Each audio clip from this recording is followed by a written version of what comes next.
little context to this presentation. This was actually driven through a grant that was written earlier in the spring that allowed us to send Miranda to a really, as you'll see, a very impressive conference summit on retention. Part of the overarching strategy here is to really start to think about retention and persistence and all those things that affect our teaching and learning lives as well as the lives of our students. So part of that is this product, and part of the agreement of working on the grant to send Miranda was to say, hey, can you come and present to the faculty, and we'll continue to drive this home. So she's got some things that she's going to frame to you in terms of the work we do, and then later on today, I'll probably allude to some of these things in the faculty meeting that we'll have later on, so in a couple of hours.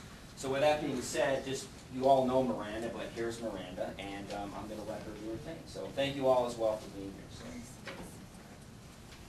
Welcome back, everybody.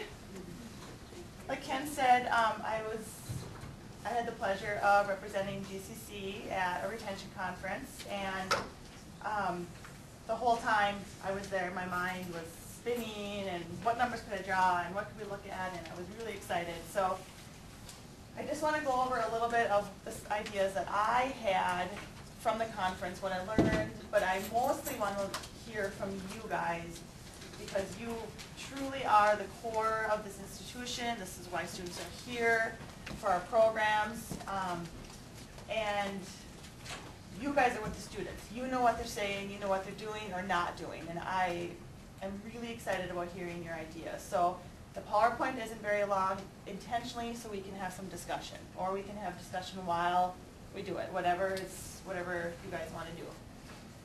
Like I said, the facts. Students are here for the programs that we offer, and you guys are the core of that. You are the reason why they are here. So follow-up with students is key. Institutionally, everyone needs to be on the same page with the goals and priorities of retention. If we all have different ideas, we're going to begin working against each other. And we really need to have a designated person and / committee to lead this effort, because that's the biggest thing, is follow through and being in touch with people and coordinating it. My favorite word, data. Everybody rolls their eyes at me, but collecting data on our student population is very, very key, because we need to know different things about the students, why they come here, why they choose us, why they leave, why they go. It really begins before they're even in classes. It begins when we're recruiting them and follows them through their whole academic career here. And faculty and staff are key to keeping them here. Assessment. It is important to assess the programs that we have. As I was sitting in the conference after I got back, I really realized that we actually institutionally have many, many programs here, but none of them are being assessed. So are they working? Are they not working? How can we make them better to work? Things like that. These are the things that we just need to look at. I mean, I think personally we're doing a really good job at making an effort at keeping students here. We're not getting any feedback on if it's working. Then after the assessment is made, then the hard part comes in. Then decisions are made about different things that we offer. And when I say programs, I don't mean academic programs. I mean more like extracurricular things that we do here. I'll touch on that in a bit. I don't want you to freak out about eliminating programs as in academic programs. And then staying on top of the assessment of these programs is crucial as the needs of the students change continually, and our programs change, and our faculty change, and everything is continually changing, so we need to stay on board and on top of that. These are just some of the ideas I had. We have the early alert and excessive absences. I haven't been here that long, and from what I understand, there used to be a very set process of this in place. I know now there's a sheet that you guys fill out, I believe, and then you send it to the student's office. I'm not sure if that's working. I'm not sure. Obviously, you guys are key holders in this. Early intervention is crucial, and follow-up is crucial. So if kids aren't coming to class, I mean, do they have something going on at home? Do No, they? I think the reason some of us are apprehensive about using those is some students perceive that as a violation of privacy, especially if their parents get a hold of it. And so Sure. many of us have opted out. You know, we understand the importance, but we don't want to cross that line either. Okay. All right. Yeah, that's on the excessive absences part. Like I really only use them if it's getting close to withdrawal time. You know, Okay. is kind of what, and I don't want them to get an F. You know, so it's kind of, you know, I've had students come to me after they got them, and their parent, and talking about their parents are the ones Sure. who actually received them, and I don't like that. You know, their parents should be the ones opening that mail. Okay. The early alerts thing, I don't think we do anything with that anymore. We don't, Okay. but I would like us to, yeah. Okay. I personally like that Sure. because it helps the students get tutoring help, or if they're having difficulty with tests, it makes me more accountable so that the student Sure. knows, hey, you know, this is not going well, get some help. Right. And And we you know, and set- maybe it's not sending them a letter. Yeah. You know, maybe it's sending them an email, or I don't know, but you know, maybe the delivery of the message, or I don't know. But I personally think that some sort of follow-up or a recognition that that student is not in class is important. Dan, I want them to get a F if they're missing too much. you do? Yeah. They gotta be here. What job- Right. What job in the world can you miss? And I agree with that. If they know, you know, I agree with that. If they've been told the process on how to add drop, the dates. Some kids, believe it or not, have no idea. They don't know that they can withdraw from a class, even though we drill it into their head 100 billion times. You know, I think even if we as an institution follow up, even if it's just that one time saying, you know what, you're not going to class, you're probably not going to pass. These are your options. You can choose to pass, choose to fail, or you can withdraw. There are other implications to withdrawing, but at least giving them the choice, making an initiative on our end to give them that choice. Because some kids, as sad as it may be, they don't care. You know, and I really want them to care, and I think we all want them to care, but we can't do I that. would We have been can't make embarrassed them. when I went here 3 decades ago. I would have been embarrassed if my parents got a letter from the college that I wasn't showing up. Absolutely. But I was living in the basement at the time, and they would have known. Right, right. Before though, we had something different. We're talking about two separate Yes. things here. Yep. Excessive absence forms or those Early alert. early alert. And I liked the early alert because that didn't go to the students. We had places to check out, like it's doing poorly on tests, needs tutoring. Right. It's, you know, excessive absences. It had a lot of things we could check. Sure. And then it asked you, have you talked to the student about this? Mhm. So we could check that if we had. Right. Otherwise, if we hadn't, then a letter would go out. Right. And it wasn't such a strong letter as the excessive Right. absence. And you know what, and from my, maybe I'm completely off base here, but I think my feeling on what has happened with this is staffing and time. We don't have time. I mean, you guys have tons on your plate to just be in the classroom and doing that with the students that are showing up, more or less spending all this extra time on these special kids that aren't showing up and having these major crises in their life. And you know, that's why I think it's so important that you as faculty, if you had a designated person to go to, I mean, would that help you? You know, just say either pass it off to them, or you know, have someone that back you up or make the calls or whatever it may be.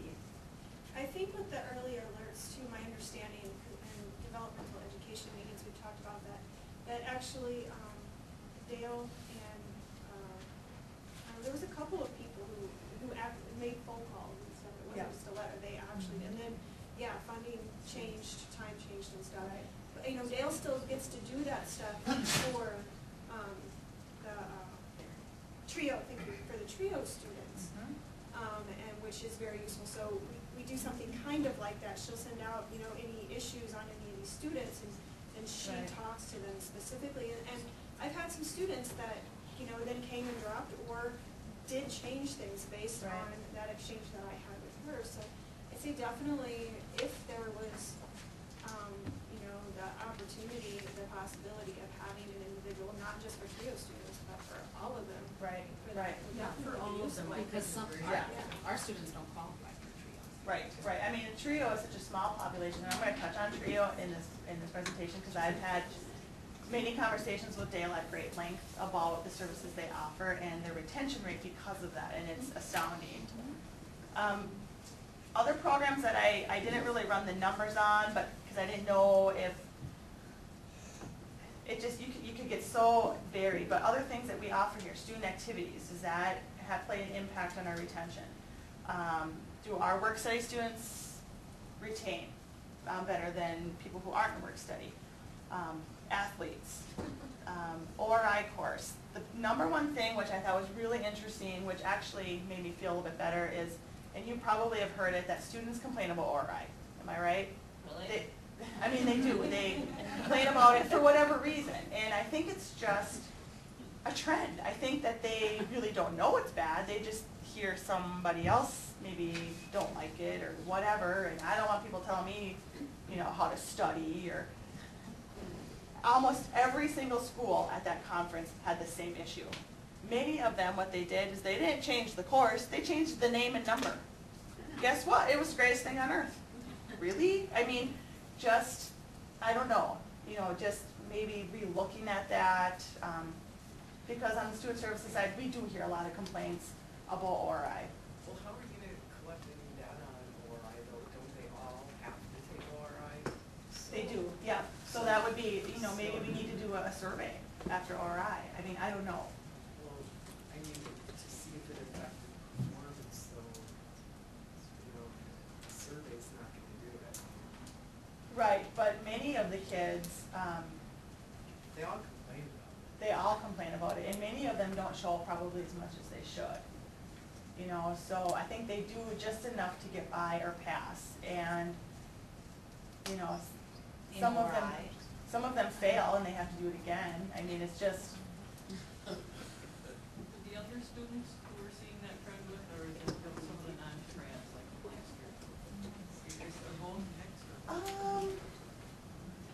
you know what, I haven't heard it so much from non-traditional age students, but, you know. Non-traditional students despise the ORI. Non-traditional courses. They Do they? despise it. Yeah, so maybe we need to look at that. Maybe, you know, life experience should, you know, play a part in that. I don't know, these are big, you know, but these are the sorts of things that we need to take a look at. I mean, maybe it's not even a factor, maybe it doesn't even matter. Just one question about Sure. ORI. I know for a few years we had something where they could actually pick their sessions. It was more, you know, fine-tuned to their individual needs. And I would have thought that would have worked well. I'm not sure, is there any data on whether that would work better and they were less resistant to it than when they have? It was a logistical nightmare. Oh. They do get some choices, at least in my class. What are the core components covered in ORI right now? I know there's like a library resources aspect, and what else? We do library resources, I bring in financial aid, we do different social issues, stress management, study skills, money management, we bring in banks, so there's a whole variety of things that we do. It just depends on which class they're taking, because we have brought in, how we do it also. There's 5-week classes, there's the 2-day summer classes, and then there's the 16-week this time, and then there's 12-week, so it just depends on the time frame, and a week for the tech. Is there any way the faculty could be notified as to the different content? Because I know I often just pick a section that fits in with my students' schedule, not really looking at the content, and that may be part of the reason why, they aren't very satisfied. Right, yeah, I don't know, I can ask Ken to see if he's got it. Ask me. Oh, you're here. Just go ahead, Ken. Are you sure you want to ask that question? I don't know. The content in ORI is the same for every ORI section, just the format is different. The only difference are that we're piloting this semester is with cosmetology and automotive, because there have continually been issues around the content for those students. So we're able to focus it more on the career end of it rather than sort of, I don't want to say the academic end, but more the career versus, I guess it is the academic end. And we're anxious, and we are actually gonna look at data on that. I mean, we're gonna, whether it's survey or whether it's just quick interviews with those students, just to understand their experience in that consolidated 1 week ORI session, which then in effect wrong way to put this, get it out of the way, but they now have been oriented. Now they begin their 1 year or 2 year experience in that particular program. It's something we've kind of explored a little bit. Also this summer, Angela developed, I wanted to relook at the online ORI. And so we were able to get some grant dollars, and that supported Angela in putting together a 1-credit online ORI class that she's teaching this semester.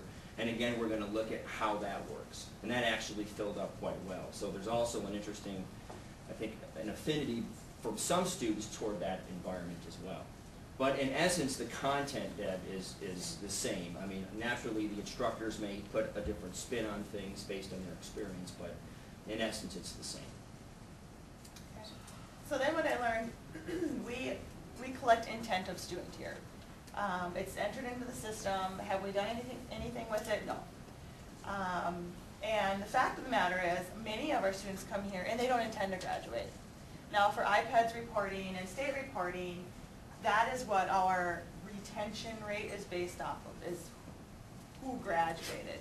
Well, there's no way around that, but maybe internally we can take a look at what their actual intent is, pull the data out, and actually see how well we do with servicing our students that way, which I think we would all be really pleasantly surprised, because many of our students come here with the intention of transferring, maybe 1 year and transferring and not graduating, or whatever the scenario might be. So I'm really anxious to maybe start taking a look at that as well, and then start reporting that. When Jim refers to the retention rates, my vision is for him to also say, our internal retention rate is this. And many community colleges across the nation are doing this.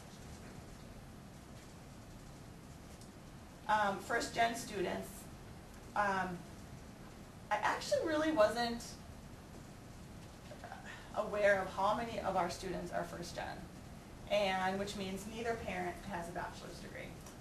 And TRIO specifically serves, this is one of the demographics of those students that they serve. So I just ran some down and dirty numbers just to see, because I started cleaning that up just last fall. So as of last fall, I have data that I'm really comfortable with reporting off of. 56% of our incoming, this is FTIC's first time in college students. So only that population from last fall were first gen. So over half of the students that came in fresh, never attended another college, were first gen. And we lost a little over 18% of those students from fall to spring, which was about 32 students. So just from fall to spring, we lost 32. Why? I don't know. I mean, these are the things that we need to start looking at. Part-time degree seekers, I'm not sure if we institutionally want to spend a lot of time on these people, but I thought the numbers were interesting. We had 70 part-time degree-seeking students last fall. 27 of them did not return for January. So it was a little over 38% of those people that didn't come back. Now again, what was their intent? We need to look at that too. But they were degree-seeking, they weren't non-degree seeking. So developmental courses, 378 of our students last fall placed in at least one developmental course, many of them in two. 257 of them did not come back in January, so we lost nearly 68% of those students. I don't know what that tells us, but it's not good. I talked to Dale, like I said, about their program, and we did just last fall. We're just doing very recent numbers, last fall to spring. And our institutional retention rate was 78%. Of her TRIO participants, she had 98.1%. So That's huge. And they serve low income, first gen, and individuals with disabilities. So those are three major things with students. And because they're getting the more one-on-one, this is my, and maybe John can help me more with that, but they follow up with their students. They know where they are, what they're doing. If they're not going to class, they're calling them, they're tracking them down, it's the follow-up, right? I mean, you guys, it's huge. And, you know, the intervention right away, I mean, yes, that group of people is much smaller, so I mean, it's more manageable. You know, right, I don't know, this is the last day to withdraw, I think that you have until this time to get together. right, It makes a difference just communicating, or letting them communicate. right. And see them. You know, and if retention is important institutionally, then maybe we need to look at maybe modeling that, like was mentioned earlier. This is huge. This is 20% difference. Miranda, I have a question. So Sure. if it makes such a difference, why can't our students in our program participate in TRIO when we're definitely having a problem with student retention? Because it's a federal funded program, and they are very, very specific on the rules on who can go in.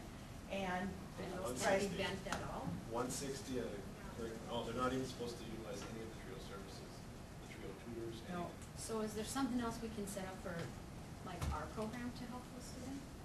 I mean. I think personally, institutionally, we need to do something.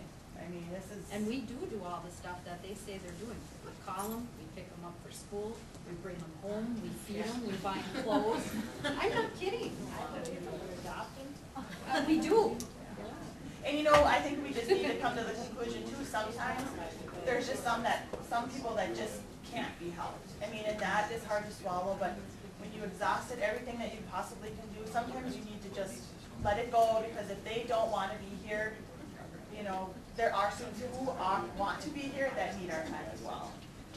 You know, and it's about money. I mean, recruiting the student costs much more than retaining them. Last fiscal year, our net income per credit, and I did per credit because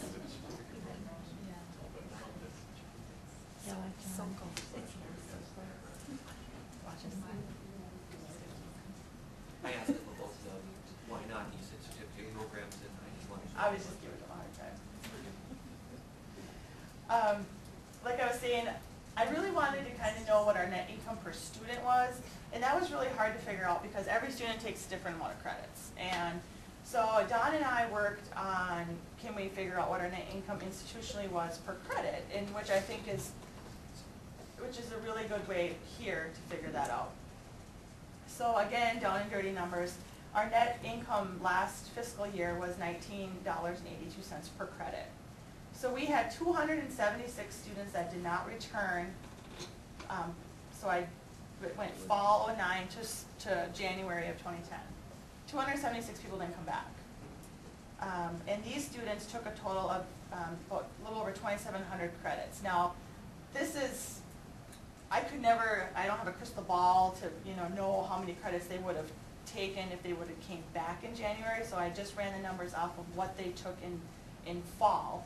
And just those 276 students, we had a little over $54,000 lost revenue because they didn't come back from fall to spring. So, Your numbers seem small. well, we had some grads in there, some December grads. Oh.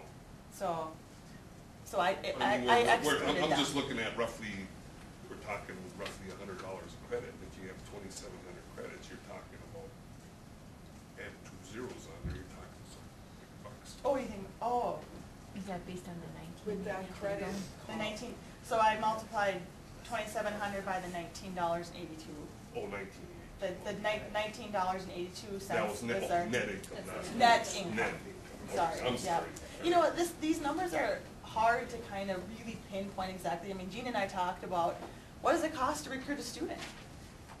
Oh my gosh, how do you figure that out? I mean, really, how do you figure it out? You got, salaries, you have publications, you have college fairs. I mean, so it's a lot. you know, and like Jean says, you can't, there's no way to really know that if a person got a brochure, that that's what got them here, you know, or whatever it might be. Our enrollment numbers won't be record high forever, so it's important to retain them, and then it's more cost effective for the institution to devote resources to a retention effort. Question? Yep. So the $19 thing? Yep. So what's the net, and does that include like subtracting out how much it costs to recruit them? And No. That, I don't think so. I would I doubt it. don't know. okay. Well, if that's the net. I would then all assume it costs should is. be in there. Well, Right. because if It should the cost. recruiting cost is in there, Should, then if we actually kept them for spring, then we'd be making more than that on the spring, so that number Right. would be low for a retention. Right, I'm assuming Don took out expenses and that So was it- like the bottom line, what we made, yeah. Like I said, it's really hard to, because you have so many variables in there. I guess that was instructional expenses. Yes, yeah. I would guess, because Don knew what I was doing this for, so. The 276 students? Yeah. Was that, if you go back a couple of slides, isn't that number just the ones that were in developmental courses? Oh, that was okay. 257 students did not, So we only lost 10, not. we only lost 10. That That's what I'm saying. didn't place into a developmental course. Right. So now, if we take and say, all right, if we don't offer developmental education, and we don't accept students that require developmental education, our net income goes way up. Right. A lot of different ways to look You're at no the longer numbers. a community college, so. Right. No, but then again, you know, like, Our retention rate is Yeah.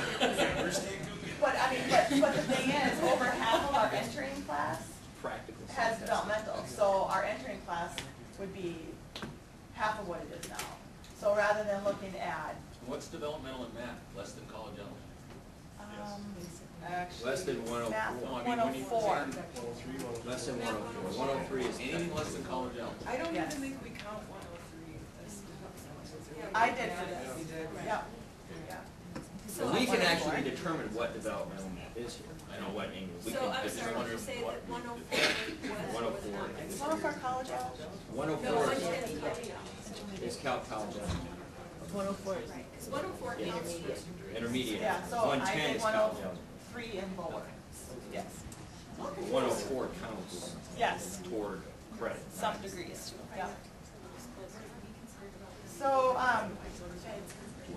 so collecting data, I just wanted to let you guys know, because of this, like I said, I really wanted, there were some things that I could do right away. And one of the things that's important, like I said, is collecting the data on our students. And I handed out, I updated, basically just freshened up is what I like to call it, our surveys that we were currently sending students. Our entering student survey was always given to students at freshman experience workshop.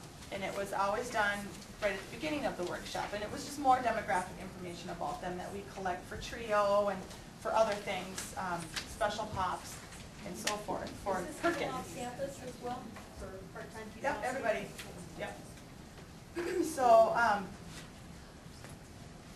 so they were doing it by pencil paper. I redesigned it, put it on electronically, and now what we are doing is we're having them fill out the survey after the entire day of freshman experience workshop. So we are capturing, starting this fall. We just piloted this fall to see kind of how it would go. So after they leave your offices from their advising session, they're coming down to the labs, they're inputting their schedule, most are, some are doing it in your office. But after they do their schedule, we have them do the survey right there. Electronically, it takes them not even 5 minutes to do.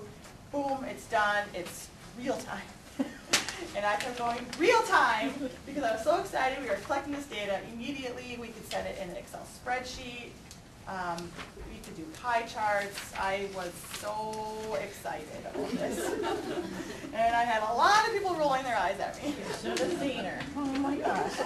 So, I mean, but we're capturing a lot, we're asking them more questions. We want to know how their entire day is going, how the process is going, how their advising session's going. So we're asking them about their whole day now. So this is really cool. Excuse me. Yes. Sorry to be a bother, but, Oh.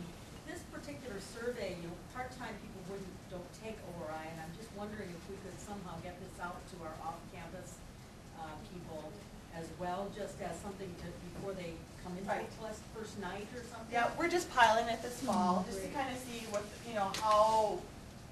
how it's going. And that definitely would be something that I would, really want to do. Give We us would some obviously data have that to we tweak need. it a little bit, because we're not gonna ask them specific questions about freshman experience workshop, but yeah, we definitely want to ask, I mean, these part-time degree seekers, I mean, we had, Especially if they sign up, like for, let's say they put down, I'm in the early childhood ed program, and really they already have a four-year degree, and they're just taking early childhood Right. classes. We don't have that kind of no, data, so. no, it'd we be don't. nice to have. Yeah, intent, again, back to the intent.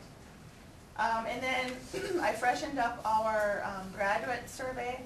This year we made it electronic. Before it was always, they were mailed a copy, and our response rate on that was very low. After a couple different times of following up with them.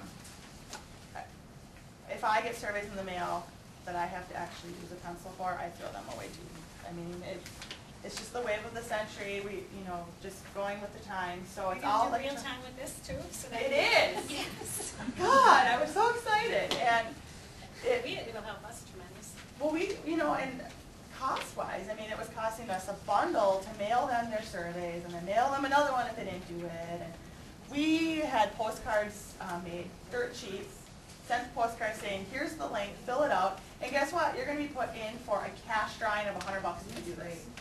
Hello, people like money, they don't want other junk that they don't need. I mean, Jean and I are like, let's just give them a gift certificate for money. See, I thought when you had graduation practice, just walk them on down to a computer. But see, we'll give them, Not everyone Or graduates. they don't get their Not diploma? everyone walks. so we give them a survey now at practice, but you know what, I wanna know that at that time, typically, they don't have a job yet in their field. And I wanna know what the placement rate is. Perkins needs to know gainful employment now, all the gainful employment rules that came out. We wanna know how well our students are doing, our grads. Are they getting jobs in their field? Yeah, okay, many of them are working at Burger King, but, so this is exciting. And then the So non-returners. how many months after graduation, then do you send it out to find out if they have a job? Okay, for Perkins, we have to legally send them a survey within, I think, 60 days from graduation. So shortly after after we get all the graduates done, we send it out. And I am going to follow up with them every 3 months up to a year, when that is new as well. So, because the survey might change a little bit, like just update your employment information. And the state of Michigan this year has been huge for accountability reporting. I mean, they are asking for so much stuff now, and it's so important that we get this information institutionally, because we're gonna be asked it.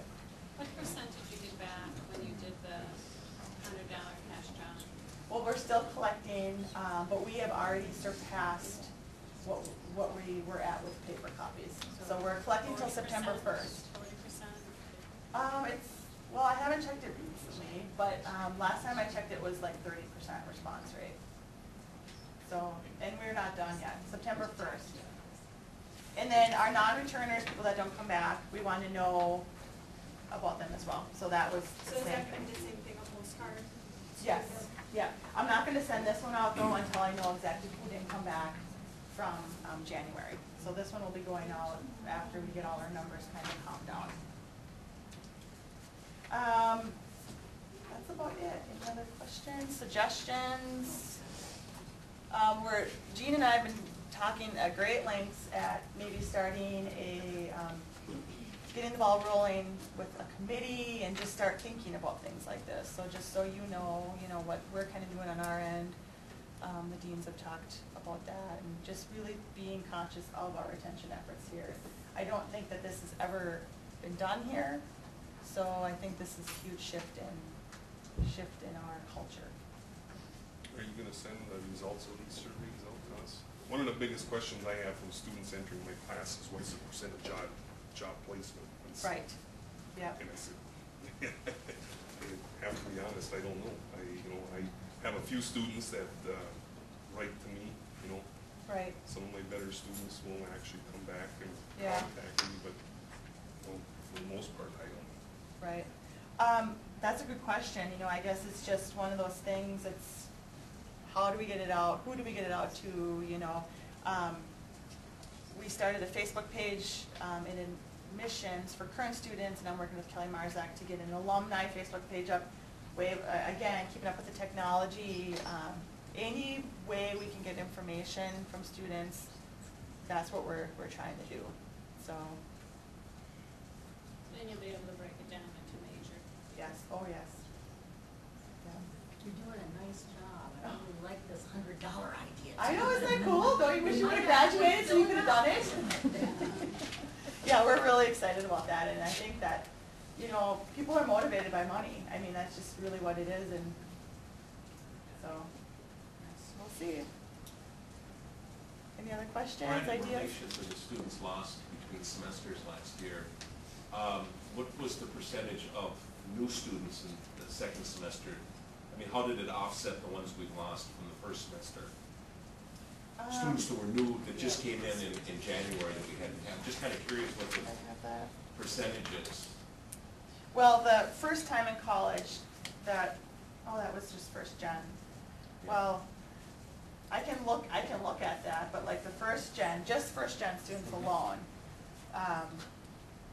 we lost 32 of those from fall to spring, which I think is huge. And another thing with iPads, which isn't captured, is when they do retention through iPads, it's fall to fall.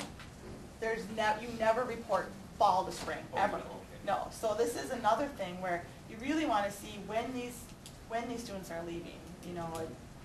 And like I said, they're leaving for a lot of different reasons, and some students, there's just no way we can keep them here. But there are students that even, maybe that one phone call or that one email or whatever might have kept them here. We don't know. The developmental ed committee was a huge thing, was retention, and I think your numbers show that that's really where the focus needs to be, is on developmental ed.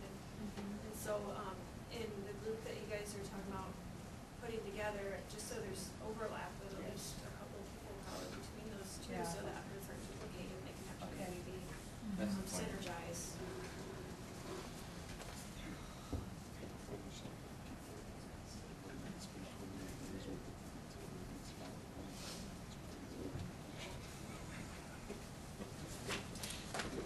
Any other questions? If not, Any other questions? If not, you get a break, right? they're not going to ask. 30 They're all minutes. hoping nobody asks because they're hungry.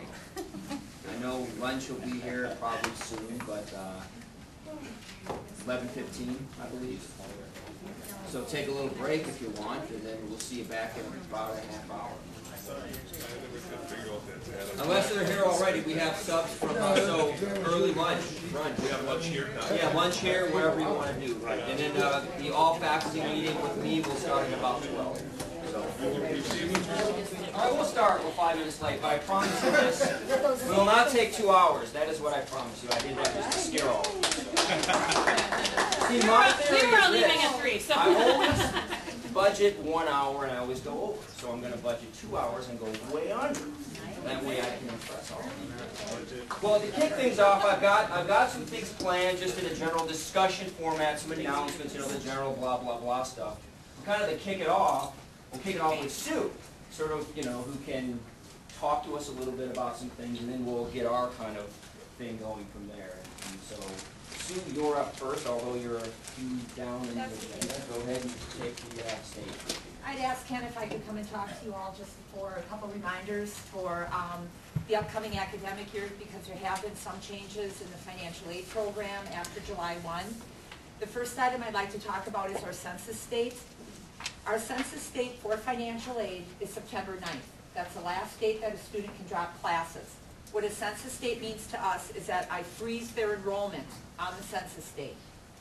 So I would ask that all directed studies are keyed in. If students are registering for like a second 8-week class, that's all registered for. If a student is taking an open-ended class, that all has to be in by September 9th. They can still register for it, but I can't include it as part of their enrollment status for financial aid. Again, it's been wishy-washy. This isn't new. It's always been like this, but we're not making, again, any exceptions.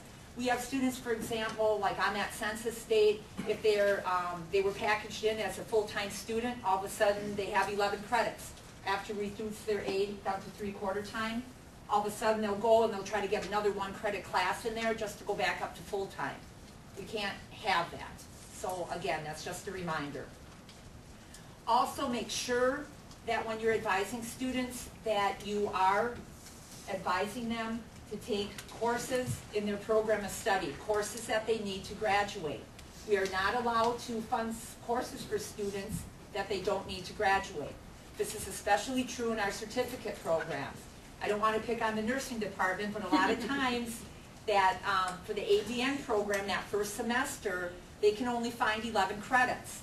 And all of a sudden they may be taking an art course, but they've already had that requirement fulfilled. They can take it, that's fine, they can pay for it, but I can only look at their enrollment status as 11 credits.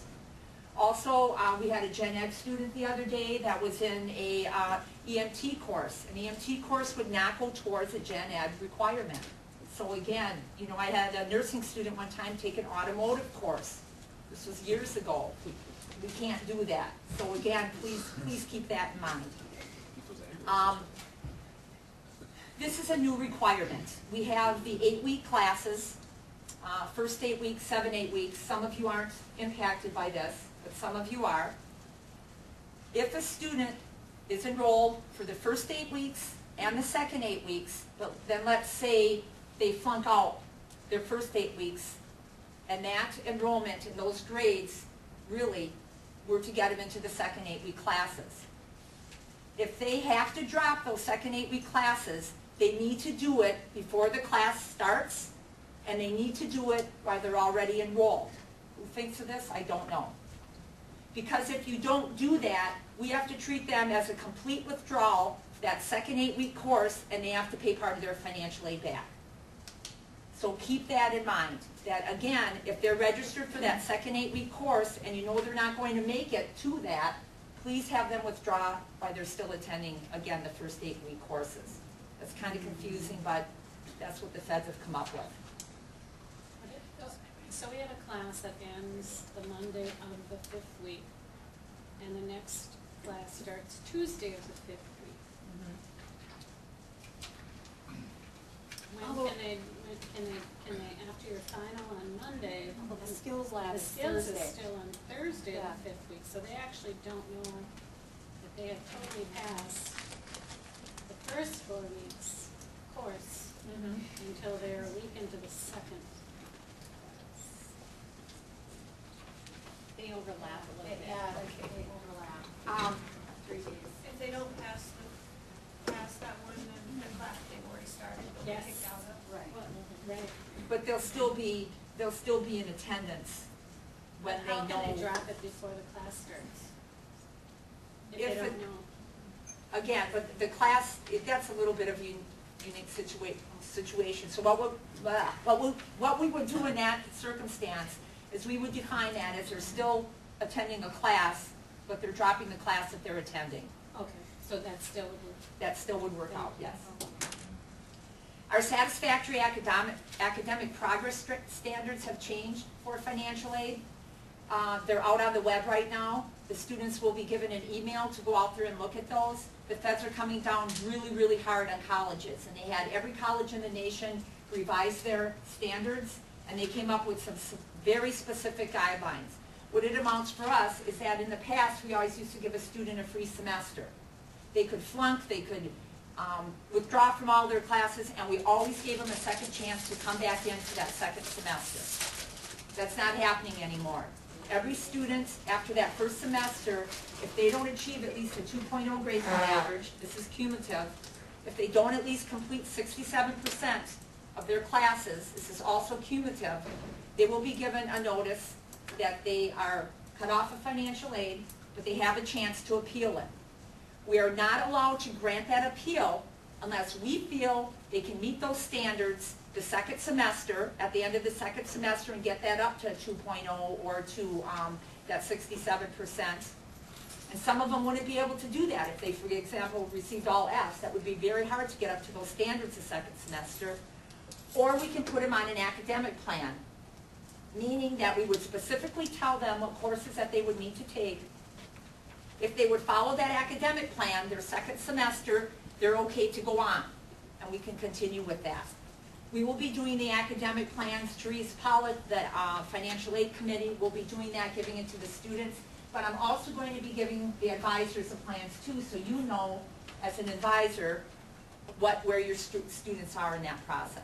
And if you all want any input in that, I would be more than happy to take it from you. But it's such a small window between first semester and second semester that it's hard to get the Financial Aid Committee together, but we will definitely have their input then at the end of second semester.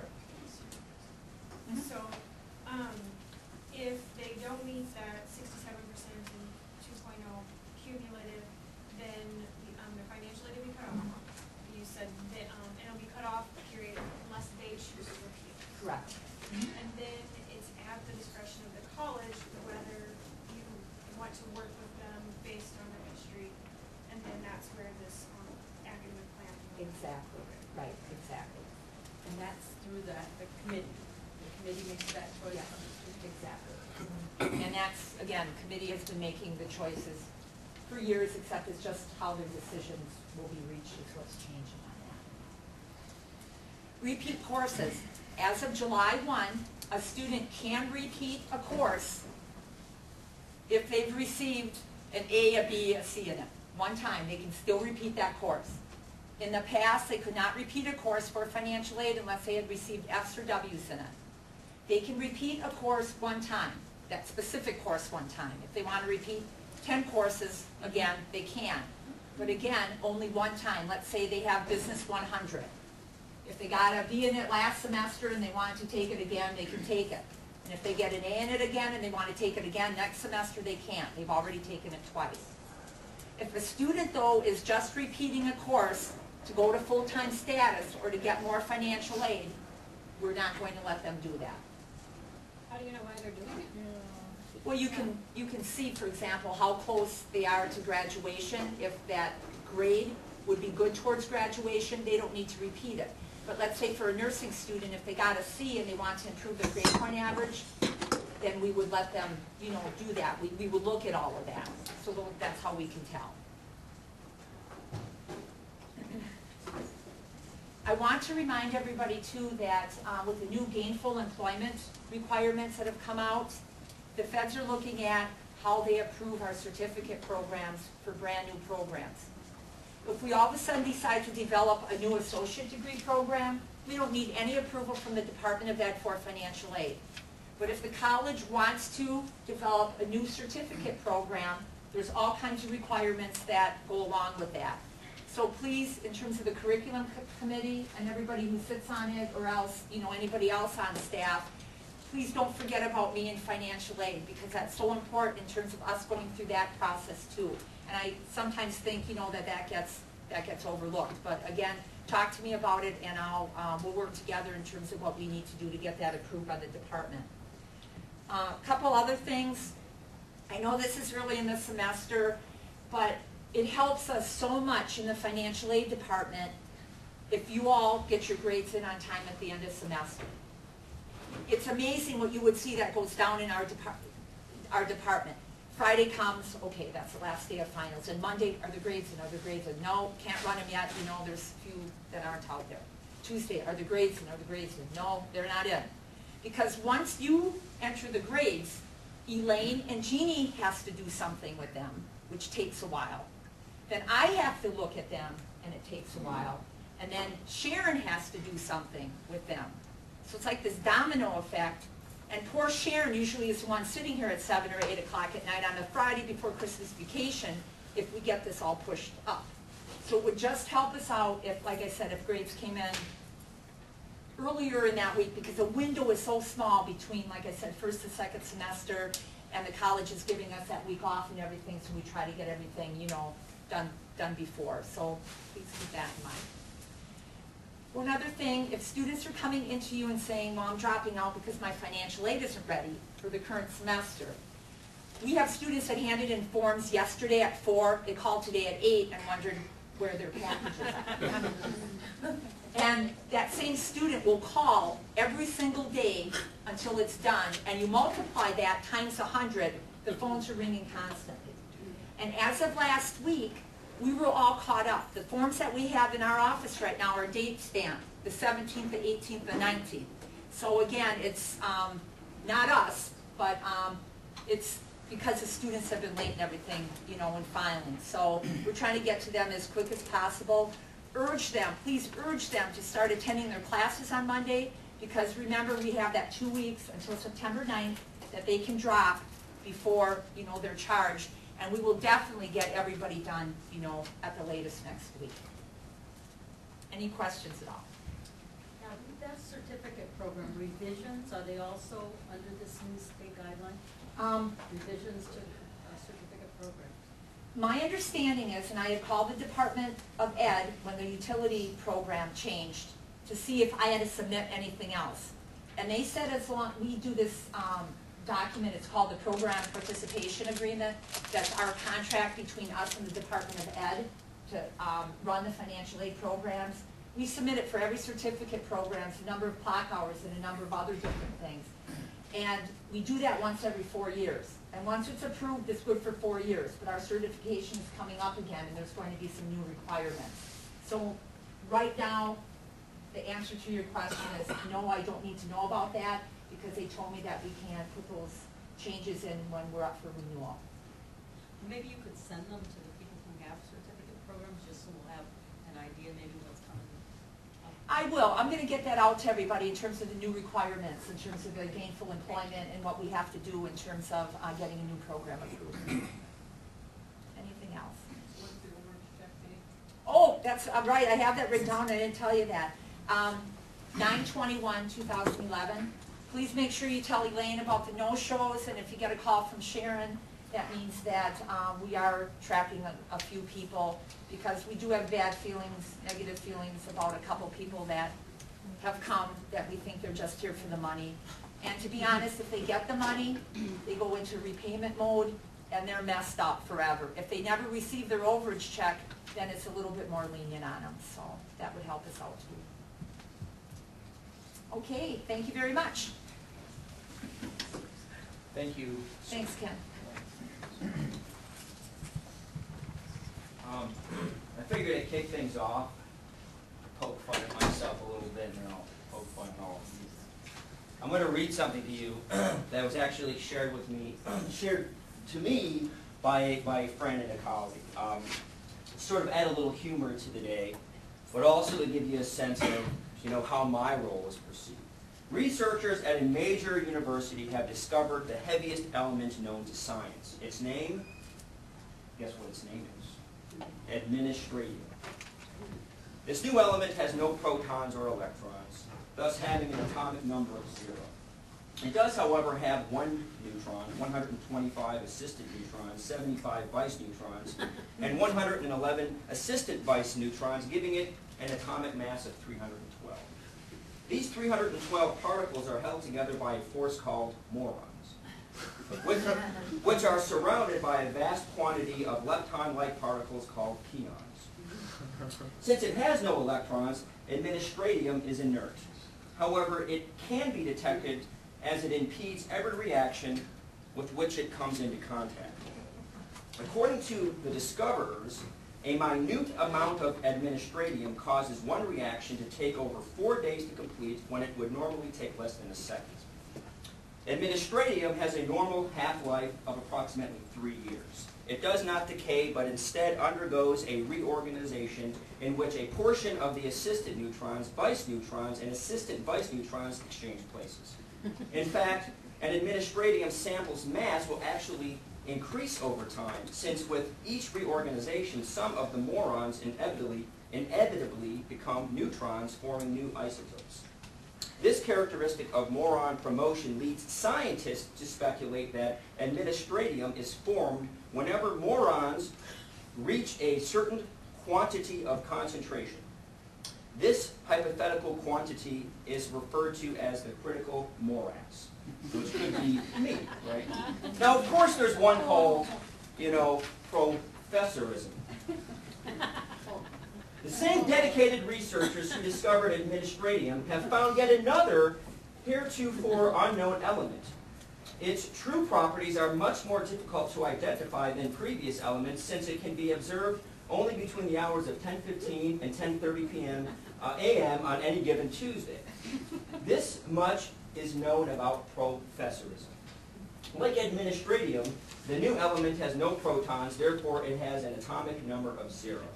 Evidencing no weight at all, professorism has the popular laboratory nickname of no load. It is notable that, being inert, it clearly avoids contact with all real matter. According to the discoverers, a minute atom of professorum can confuse any reaction. Consequently, nothing happens. Its half-life is determined by the presence of a substance called tenuron. Tenuron is hard to identify, but once determined to be present, can be dislodged only by an extremely imposed atomic explosion. So that's just to lend a little humor, poke fun at one another. You can have copies of these. They were actually read to myself and some others, and it just sort of put things in perspective, how different we all are, but at the same time how we really depend on one another, and we react to one another all the time. I've sort of put together a little theme for today, and I do promise to exceed the expectation of getting out of here way, way shorter than 2 hours. As a matter of fact, probably in less than an hour from now, if not less than that. But over the last couple of months, I've sort of tried to inspire myself. I've tried to re-inspire myself. I've tried to just do some different things to re-energize and refocus, which all of you also, I hope, have had an opportunity to do. And in doing so, that required me to do some reading, some thinking, some interaction with people I met this summer, take advantage of some time away, those kinds of fun things. So in doing all of that, I've kind of come up with this theme for the year that myself am going to commit to. And, it's on the top of your agenda. And one of the things I'm going to do, if you're on a committee, and by the way, with committees, I have a list of all the committees through the Dean of Instruction's office with committee members, meeting times, dates, places for the entire semester. But at each of these meetings I do, I'm going to have this theme on the top of the page. And I want us always to be reminded of that the work that we do all has to relate to this, And it's hit the ground learning to change in order to be better. So, we always hear the old saying, well, you hit the ground running. Well, hitting the ground running is a great thing, but what about hitting the ground learning in some new ways? Thinking about the work we do, thinking about the collaborations we have, thinking about all those kinds of things in different ways. I have a little YouTube video I'm going to show you in a second, which I think kind of put some things in perspective. It's an Archie Bunker video. I'm sure you all are familiar with this, and it has to do a little bit with this idea of change and how difficult it is for some of us to change. Although, in effect, we change every day. We change our clothes. Some days our attitudes are different than it was yesterday. Our perspective might be a little bit different. But ultimately, how we operate, for the most part, stays the same. So how do we change? I mean, this is not anything revolutionary, but I think it's a theme to sort of punch home in the work that we're going to do. So one of the questions I pose is, what's happening around us, and how do we respond, adapt, and align with these things differently? And this sort of video sort of suggests, is it really that difficult? And is it really about one person, sort of the professor and the administrator, or the administrator and the outside person, and the professor and the outside person, kind of pushing against each other to make things better? Okay, so I'm going to try to play this thing. I don't know, it's about 2 minutes long. I don't know where the sound's going to come from, so I apologize, but we're going to put this thing as high as we possibly can. And for some odd reason, Ed's iPad thing here is working better than mine, so let's see if this is going to work. Just got to bear with me. If you start hearing pieces of it, I apologize. We'll have to stay on the dock of the old big wheel. All right, let's do this. Let's start from scratch. If we don't catch that fishing boat, there ain't gonna be no deep sea fishing. We'll have to stay on the dock of the old big wheel. Hold it. What you doing here? What? What about the other foot? There ain't no sock on. I'll get to it. Don't you know that the whole world puts on a sock and a sock and a shoe and a shoe?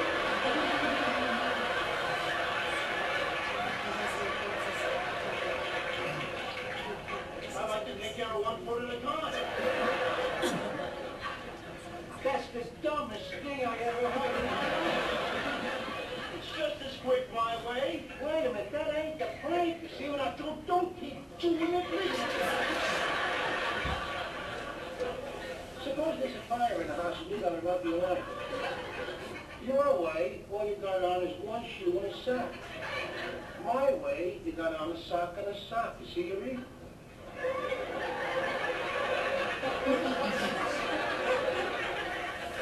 Suppose it's raining or snowing outside. Your way, with a sock on each foot, my feet would get wet. My way, with a sock and a shoe on one foot, I can hop around and stay dry.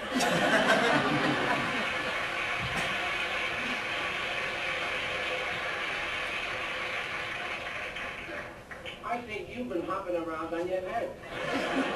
Wait a minute, listen to me. Supposing you had a sock's got a hole in it. It doesn't have a hole in it. I said suppose it's got a hole. It has a hole. All right, it's got a hole. So, you ain't got another matching pair, so what are you going to do? Your way, you got to take off a whole shoe and a sock. My way, all you got to do is take off one sock. All right, if I'll make you happy, I'll start all over again. No, you're halfway through now. Gee, get on with it, we're in a hurry. You can start doing it the right way tomorrow morning. And do it that way for the rest of your life. Just sort of a little fun right there to put some things, and these are available on YouTube. I just sort of type in Archie Bunker on change or something, and there's all kinds of little clips. But ultimately, it's just to put in perspective, you know, something I think we all struggle with all the time, no matter who we are, including myself, to try to make things better, you know. And that's really what I want to approach this year, you know, in that sort of context, you know. It doesn't say that, you know, we're not going to have our differences, we're not going to butt heads. I think that's important. I think I can only be as good as all of you, and that's what I want to be. You know, to be better because I have a good team around me. So these little things just sort of inspire you a little bit and get you thinking a little bit. With that being said, I've also got a little something to read that I was going to wait till the end, but I'm going to kick it off now, and then I'm going to go through the agenda and then kind of just open it up a little bit for a little bit of discussion. Now, a few of you have warned, please don't have open discussion. But again, it's part of change. It's part of framing our discussions a little bit differently and sort of having, you know, respect and some ground rules and things of that nature. But I think as we move forward this year, there's a lot of things that are happening. There's a lot of things happening out of my office, there's a lot of things happening out of your offices, there's a lot of things happening in the classrooms, there's a lot of things happening out there in the real world. And so being able to balance all of that, you know, can sometimes be a difficult act. This is actually a quote from a book by a person I actually, strangely enough, I met. This was something that was read this summer, I heard. And I walk outside and I had this individual's book. His name is Atul Gawande. He's a physician. He writes for the New Yorker. A few of you are familiar with him because you've come into my office and seen his book. And I've actually recommended to Jim that every physician here at this hospital get this book. I'd also like for all of us to read this book. But we heard this quote, and it relates to medicine. He wrote a book called Better, A Surgeon's Notes on Performance. And you know, it really inspired me. I mean, I've been doing this for 14 years. You know, I've been in the classroom, I've been an administrator, I've been out in the corporate world, you know, and continually, you know, you sort of go through the motions. I don't mean that in a negative way, but we sort of find our way and we make it work. The question that I was challenged with is, what do you do to be better at what you do? You know, we all, you know, I say we all do a really good job, but how do we get better at what we do? And it's not about me necessarily pushing you to be better or the person next to you pushing you to be better. It's about you pushing yourself to be better and challenging yourself to say, you know what, I'm gonna take this crazy risk this one time and see what happens. You know, and it may fail miserably, but so what? You know, so what? Who makes the rules that you can't fail? So anyway, I'm walking out of this room, and I have the book, True Story, and I look at, I'm flipping through it, and I look at the picture, I go, that's that guy. I didn't know for sure, but I'm like, this guy looks, and it was. And so I said, you know, that was the most moving quote. By the way, this writer is phenomenal. He's a physician, but he writes very, very beautifully. He writes for the New Yorker. He's written several books. I saw him over the summer, sort of a past clip of him on like the Colbert Report. He's been on the Daily Show. He's been on CNN. So he's got sort of a humorous edge to him as well. But he wrote something. What I'm going to do is I've kind of, you know, penciled out things because I'm going to replace the word medicine with the word higher education. And I'm going to replace the word physician with faculty or administration or whatnot. And so this is from his book called Better, A Surgeon's Notes on Performance, which is a very moving read and a very fast read. And by the way, you can get it on AbesBooks.com. I don't put in a plug for it, for like $1. Okay? And it was a bestseller, so it's actually quite affordable. So here we go. This book is about performance in higher education. Okay? As you go into this work thinking it is all a matter of canny diagnosis, technical prowess, and some ability to empathize with people. But it is not. You soon find out. Higher education, as in any profession, we must grapple with systems, resources, circumstances, people, and our own shortcomings as well. We face obstacles of seemingly unending variety, yet somehow we must advance. We must refine. We must improve. How we have and how we do is the subject of this book. The sections of this book examine 3 core requirements for success in higher education, or any endeavor that involves risk, which we all face every day, and responsibility. The first is diligence. Very important.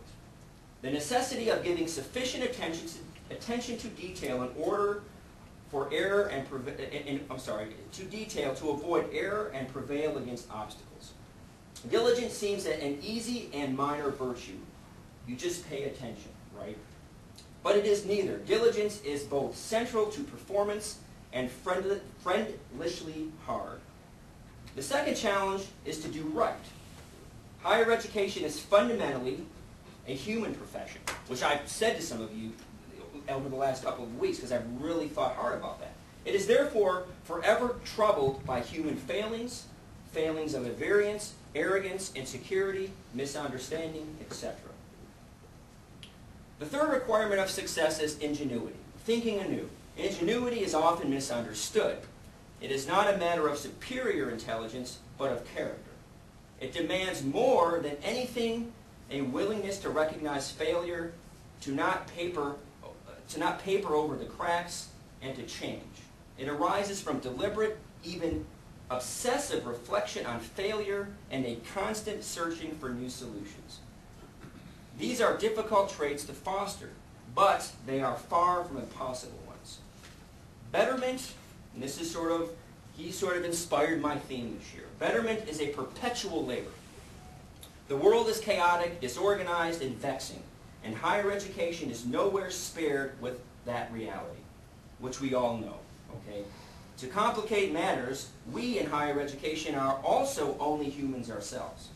We are distractible, weak, and given to our own concerns. Yet still, to live as and I sort of rewrote this sentence, and hopefully he doesn't take offense to this, but yet still we live as employees, faculty, administrators, student services, people, whatever, so that one's life is bound up in others and in our own roles and in the messy, complicated connections between the two. So in other words, we all coexist. It can get messy, but that doesn't mean it can't work, okay? It is to live a life of responsibility.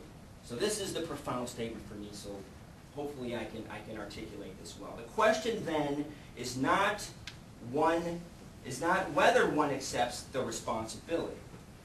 Just doing this work one has. The question is, having accepted the responsibility, how one does such work well.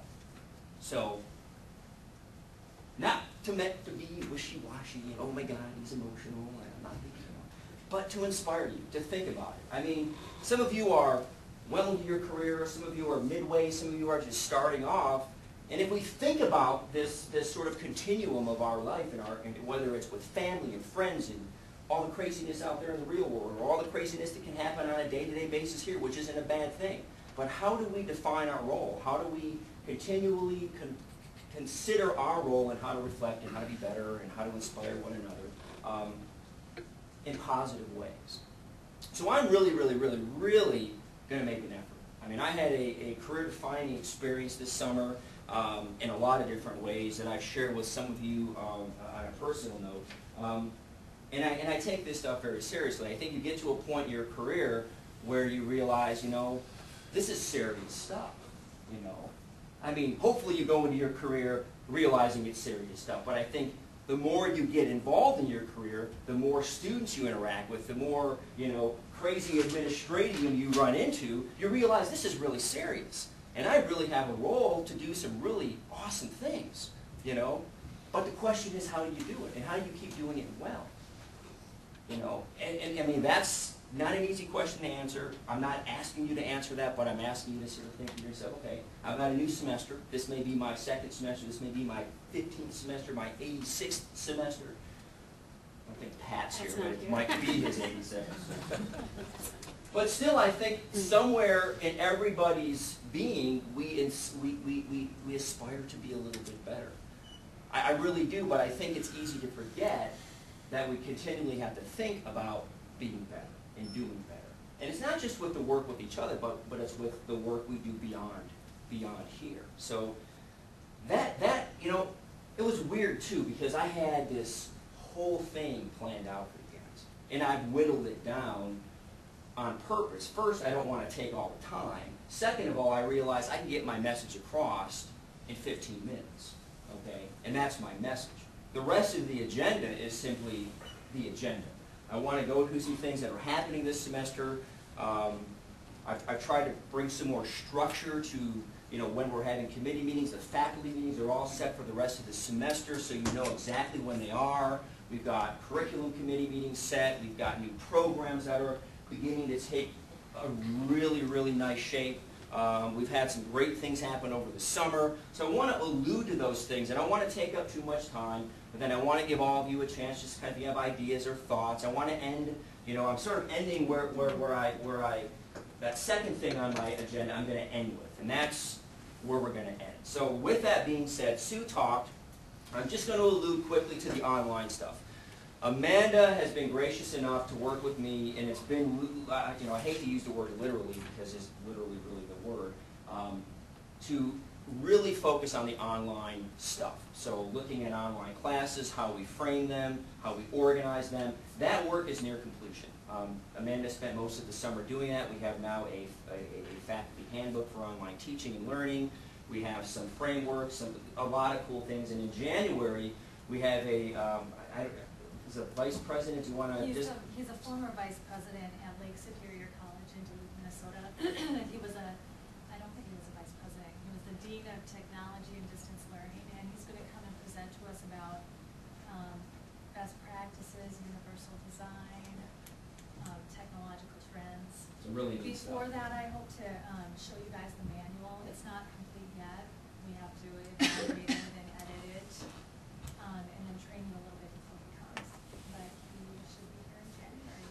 Which is very good, so thank you for Amanda. And then the Distance Learning Committee, which we put together about a year and a half ago, will be sort of the overarching body that will kind of take a look at that, edit it, and we might also draw from some of your own experience in helping us shape that. So when it's done, everyone has it, and we hopefully begin to redefine our online culture here at the college in terms of the courses we offer, how we offer them. The universal design is a very cool sort of framework to approach our work. So that's just a quick announcement. Some of you may have heard, obviously for a while now, you know, we've been pushing to really think about off-campus and how that exists. And in the past, there have been some part-time people out there running it, and you know that sort of, I think, in its own right, lent itself to some things that didn't work. So what we did was we went ahead and we got approval for a full-time off-campus director. That person was hired this summer, so we're really excited about that. It's Stacy Crouch is the person off campus, and she started, I think, August 15th. She'll be constant contact with the division chairs. I've really wanted to sort of get that connection between off-campus and the main campus more real. And so there's not this sort of we're here and you're there. And I think we're getting there, so I'm pretty happy with having that position in place. I think that's going to help the students, it's going to help our faculty out there, it's going to help just the general operations. So that's very inspiring. In terms of, I'm sorry. Do we have someone this summer? Did someone take over this summer? Or like who did what in the summer? No one really did anything this summer. Summer, Did they hire someone? yeah, I think Tom Poydon kind of oversaw it. For how long? I think a month. For 20 grand? I don't know. That's what I heard his pay was 20 grand for a month. I think he had a contract, whatever he had in the past, but it was 20 grand. Well, I'd like you to check on that. Oh, I guarantee nobody got paid. Well, I'd heard that's what he got paid, and I'd really Okay, yeah, appreciate sure. if you checked on that. Sure, I will. I'd like to know that too. Yeah, I mean, because part of that idea was, we were transitioning this person in, and July there really was nobody, so.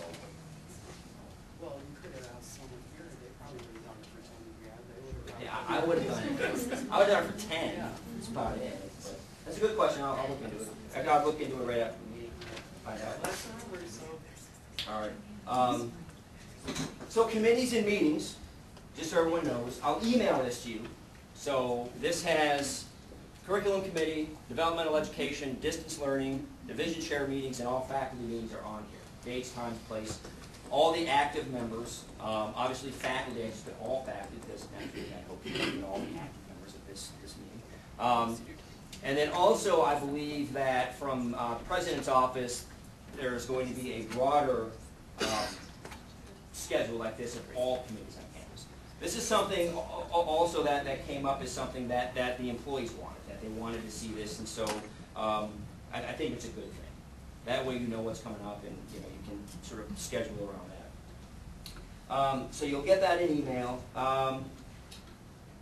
The other stuff, and Sue may have, shouldn't be its own agenda item, but the other stuff is that during the first week of classes, it's come up in a couple of sort of side meetings, came from the cabinet meeting, and at the executive level, we sort of talked a little bit about just being sure that faculty maintain the attendance that first week, because we have a lot of drop-in ads. Last day to drop an ad is September 9th. So just to be sure that we're doing that. My thought was that we do, but I'm just sort of, don't shoot the messenger on that one. But I just wanted to bring it up, put it on there so it's seen as being on there. A couple of quick things on grants. Grants, I'm really happy with the amount of grants we got last year. We were able to help Allied Health, Math, and Science in their labs. We were able to really rejuvenate the automotive program, which I'm going to put a plug in, and shoot me if you want, but we got, I think, 20 new students in automotive this year, the highest numbers ever, so that's really impressive. We're looking at doing this with all programs. I am one that I want to look at ways to make the programs better, and that is what I'm all about. So contrary to what you hear or see, that is what it's all about. So that's a good thing. And we got over $100,000 last year in grants, and it helped a number of programs. So I'm pretty proud of that. We're going to continue to work on those kinds of things this year so we can help some of the programs even more. So, yeah. No, that's all right. Okay, sure. And of course, the other one there is also been working with Michigan Tech, and we were invited to be part of a National Science Foundation grant with them, along with 3 other schools, Bay, ourselves, and I want to say, I forget the other school, sort of downstate. So I'm going to continue working on that with a gentleman at Michigan Tech who is their, God darn it, what's his name? Jeff Nader is the director of the engineering and electrical vehicle program there, and so they've asked us to jump in on a grant, and where they would actually come here, and we would go there, and our students would have some opportunities to collaborate on some new levels. So that's exciting stuff. In terms of new programs this year, I think next or tomorrow we're doing a second read of the renewable energy curriculum. And then also the other program that we're moving forward with at this point is medical assistant program, which is part of the Allied Health program. And we did a feasibility study on that over the last several months, and Cindy Frank will be leading that development, and we hope to have that curriculum approved by curriculum committee by the end of this semester. So we're pretty excited with that, and that's based on needs out there in the both the medical community, but also in the broader Allied Health community. So that's that. A couple of important dates. which, in some ways are driving me a little bit crazy, so I have to sort of continue to brace myself. We have an ATEP visit for automotive. This will be our recertification after 5 years of not having that certification. Perkins visit, which is a big one because we are funded by Perkins in so many different ways, and Perkins money touches, in a lot of ways, all of us, because our students in occupational programs are naturally in many of your classes as well. And oftentimes the programs that support those students are Perkins funded. We have a visit coming up October 6th and 7th. I've brought together a couple of groups already about that, and we had meetings earlier in the summer. I'm driving all of that. Marla is helping me with the paperwork and structure. But just be aware that those activities will be happening on campus. Also, as I understand it, and you can correct me if I'm wrong, I've heard, I haven't seen the letter, but I've heard that the NLN accreditation visit for allied health nursing will be the end of January. So as part of that preparation, we've got some work this semester in terms of being sure things are in order. And I know kudos to the nursing faculty for doing a tremendous amount of work this summer and getting that prepared. So I know the work they did, but all of you may not be aware of that. So we are now committed as a college to get the certification from Yeah. Apparently we've been committed for many, many years. Well, It's sort of, It's kind of been on and off.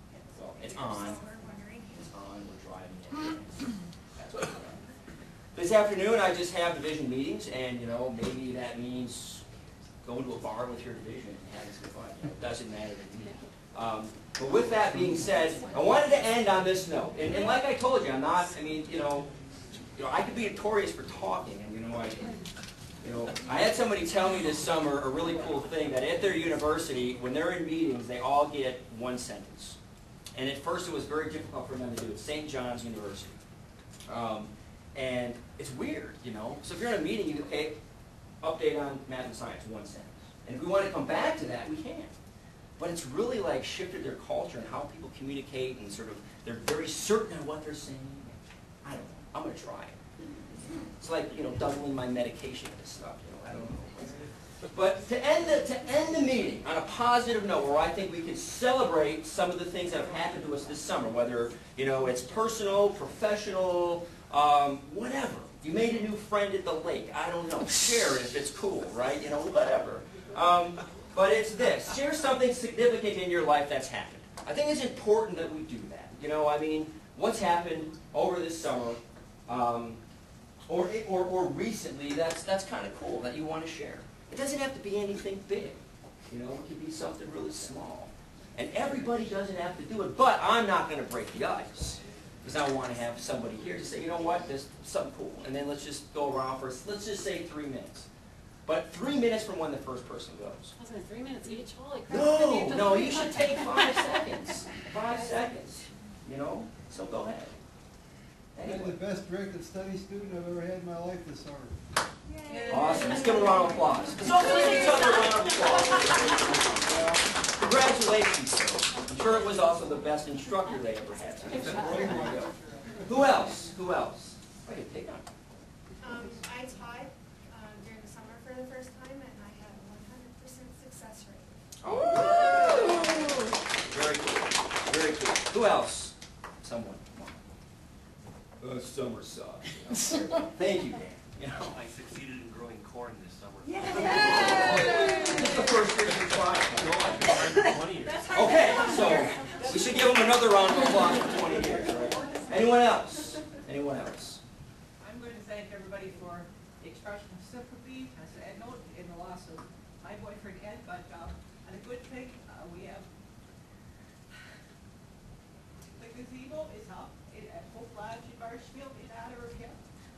I'll be singing down there September 17th for kind of an open house, and the Marshfield Clinic has asked me to be on their steering committee for lung cancer endowment fund for patients. Our hearts go out to you very, very, very, very much. And excuse me very much. Thank you so much, everybody. It's nice to be back. Anyone else? Anyone else? I've been teaching, go ahead. I've been teaching my daughter to drive this summer without an accident.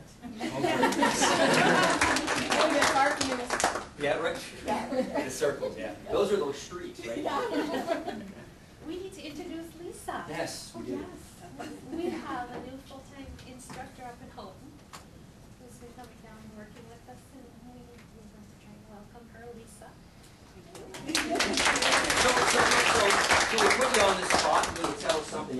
about yourself that, that'll make us laugh?